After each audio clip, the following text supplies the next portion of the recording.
마태복음 13장 24에서 43절 말씀입니다.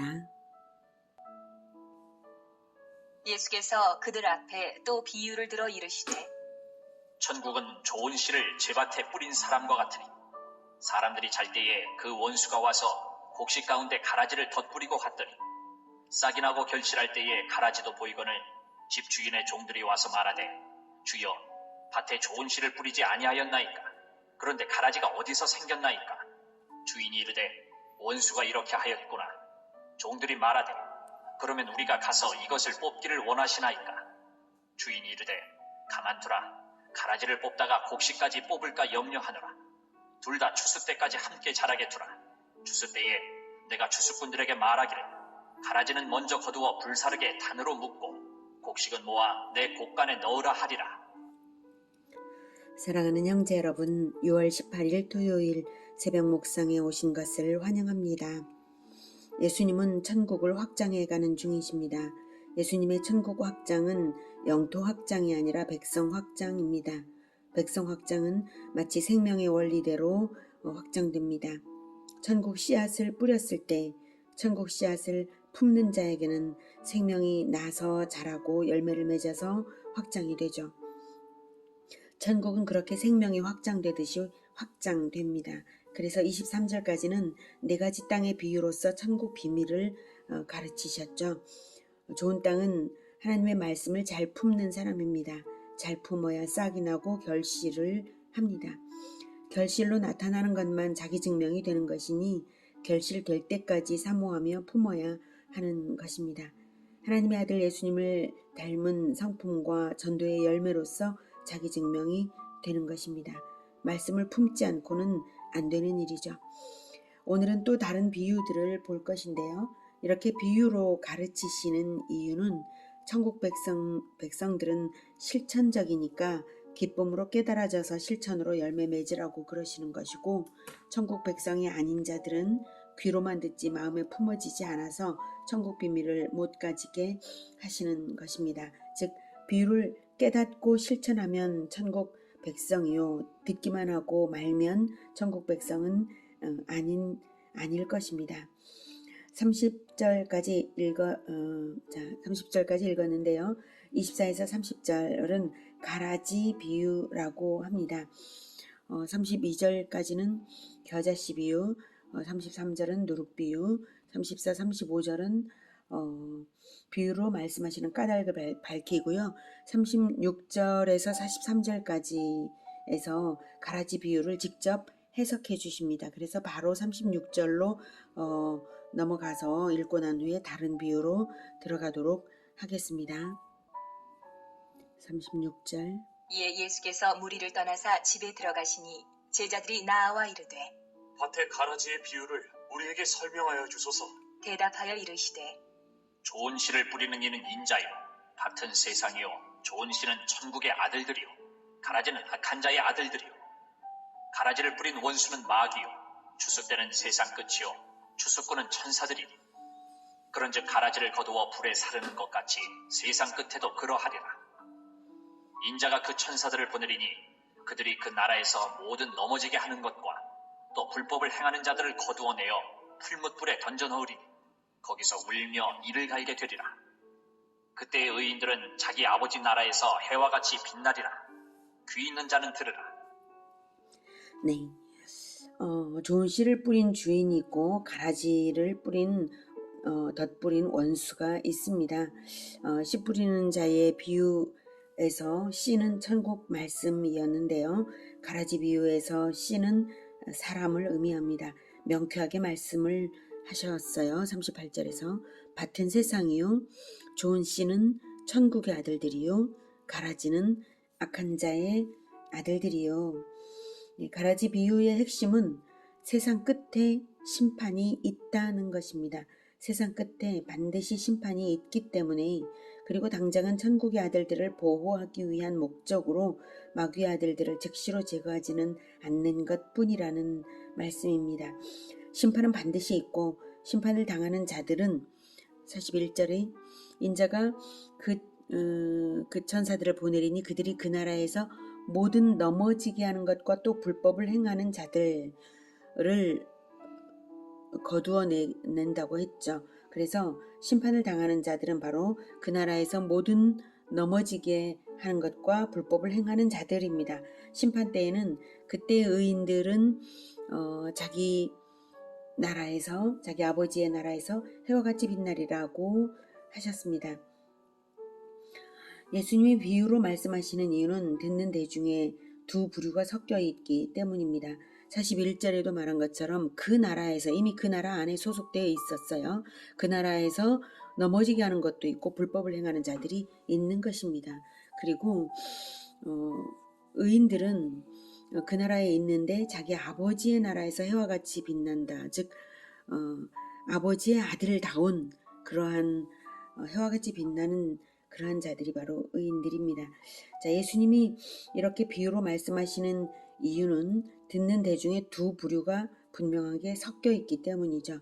청중 가운데는 의인, 즉 하나님과 언약 관계로서 자녀가 된 사람들이 있고, 즉 아버지를 닮았어요. 그들의 행실은 해와 같이 빛납니다. 그런데 같은 나라에 있는데 또 넘어지게 하거나 불법을 행하는 자들도 있습니다. 같은 공동체 안에 있는데 말입니다.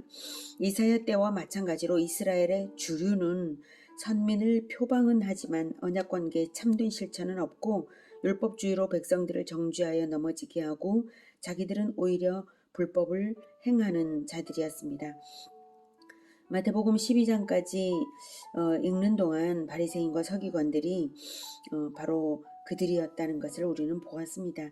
그런데 그들은 율법을 맡은 사람들이고요. 이스라엘의 지도층이에요. 백성들의 대다수는 그들에게서 성경을 배우고 있습니다.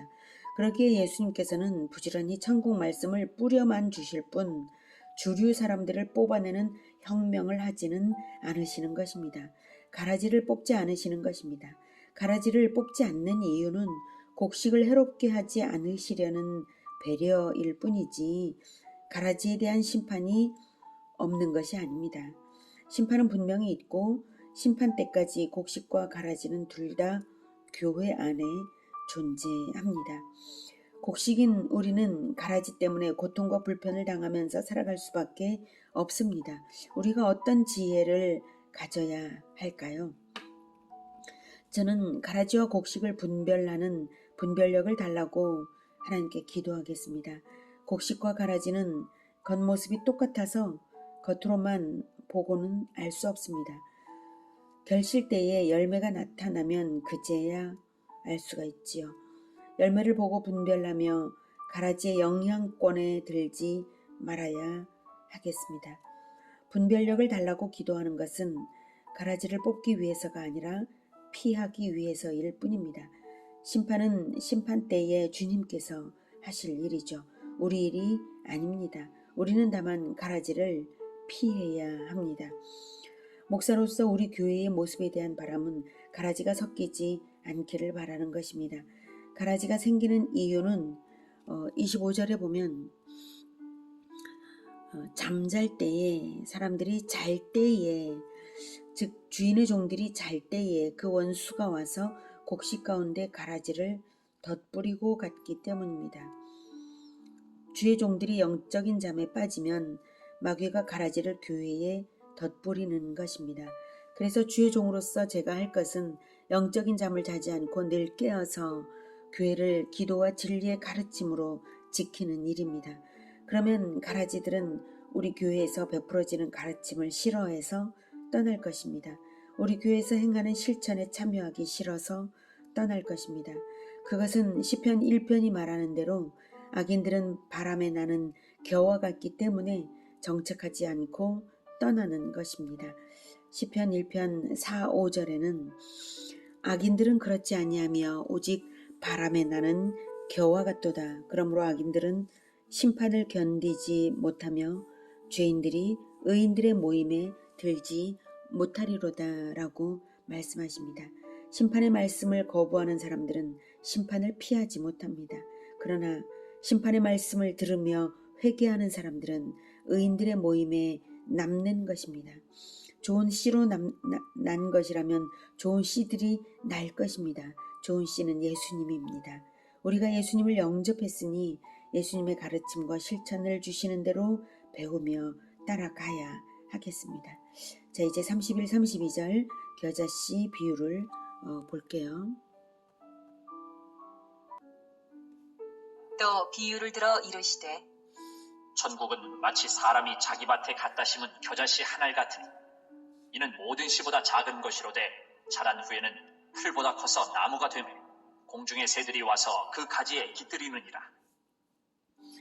네, 천국을 어떤 점이 같은가 하면 확장성입니다. 여기서 겨자씨는 볼펜으로 찍은 점처럼 작은데 자라나면 거대한 나무가 될 정도라서 겨자나무 자체의 복지를 넘어서 겨자나무와 무관한 공중의 새들까지도 그 나무의 혜택권 안에 깃들인다는 것입니다.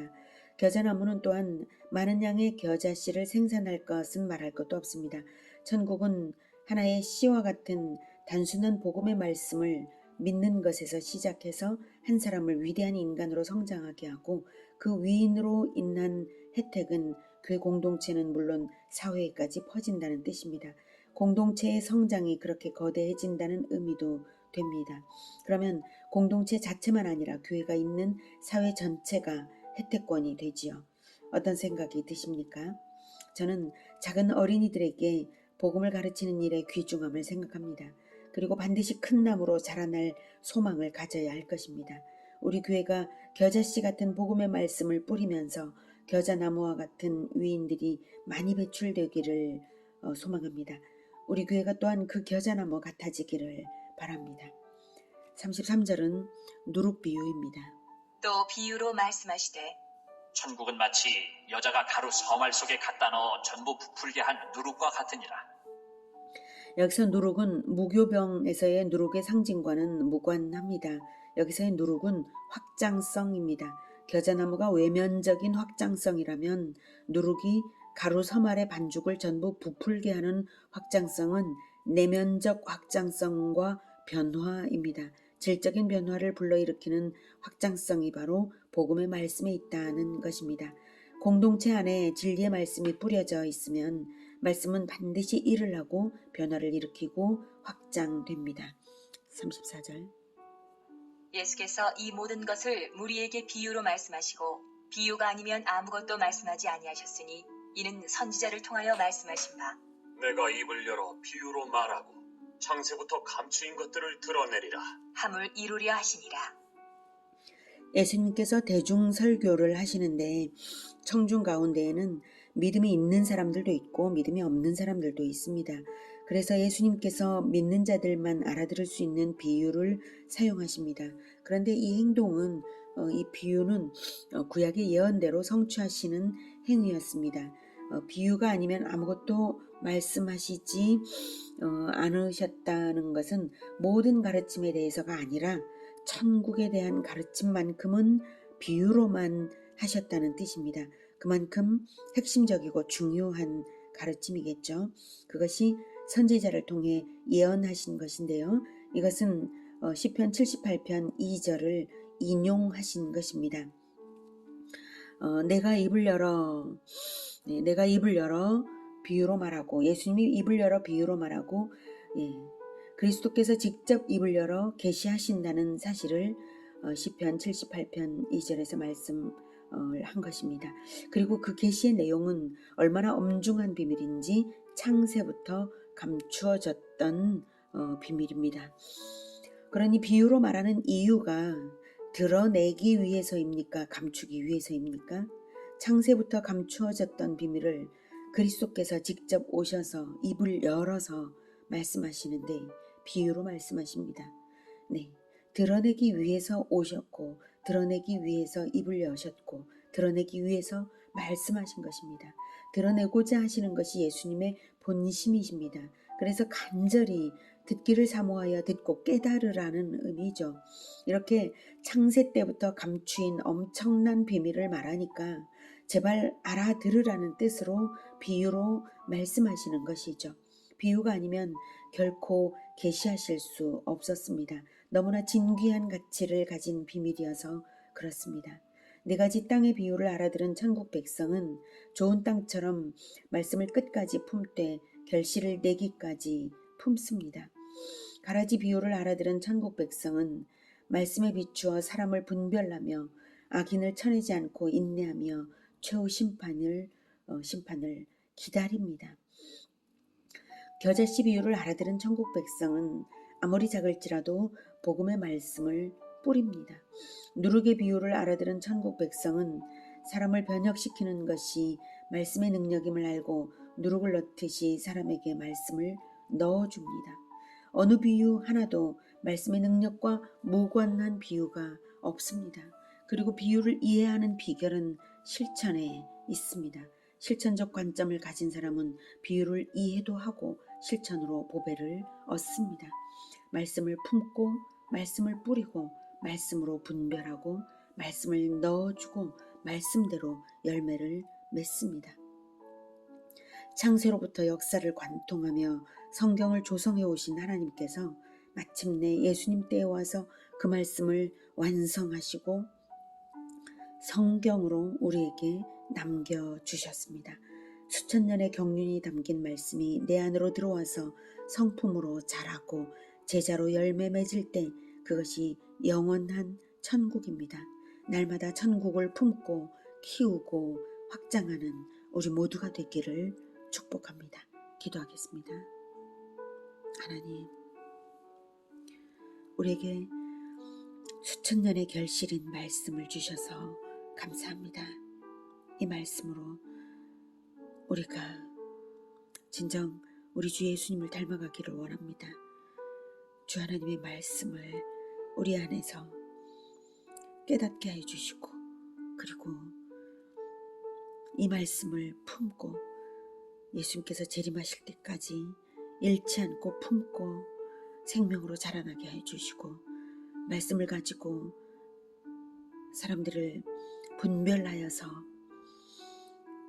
가라지와 같은 자들의 영향을 받지 않고 끝까지 곡식으로 자라나며 또 말씀을 뿌리고 또 뿌리며 말씀을 통하여 변화되는 그것을 경험하고 크게 확장되는 천국을 경험하고 또 확장하며 살아가게 주님 도와주시옵소서. 오직 말씀이 우리의 인생 가운데 살아서 생명력 충만하게 확장되는 그 역사를 보게 하여 주시옵소서. 예수님의 이름으로 기도드립니다. 아멘. 이어지는 시간은 개인 기도 시간입니다.